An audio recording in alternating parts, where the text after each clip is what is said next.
आप सभी लोग के सादर प्रणाम। बाबूजी के चरणों में सादर प्रणाम, चाचा चाची जी के चरणों में प्रणाम, जे भी ग्रुप में बा सबके हमार प्रणाम बा। हम सुनील सिंह आप लोग के बीच में बाबूजी का भजन लेके आ रहा हूँ। जहां भी गलती होगा छोटा भाई बेटा समझ के माफ करब जा।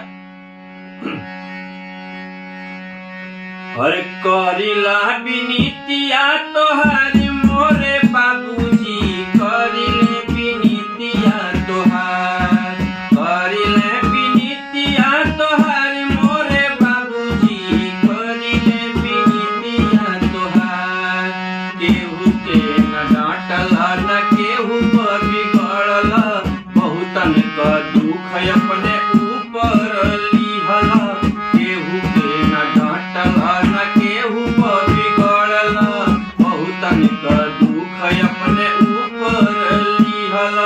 केतने के कैल बेड़ा पार मोरे बाबूजी, केतने के कैल बेड़ा पार मोरे बाबूजी, करिले बिनीतिया तोहार, करिला बिनीतिया तोहार मोरे बाबूजी, करिले बिनीतिया तोहार।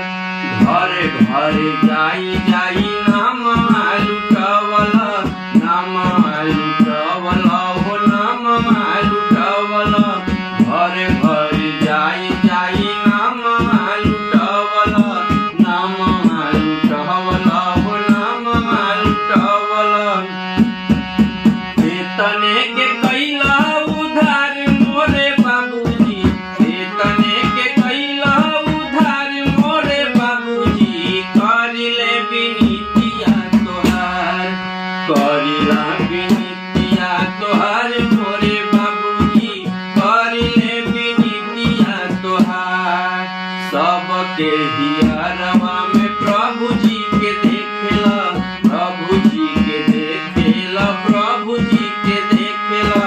सबका हियरवा में प्रभु जी के देखेला, सबके करे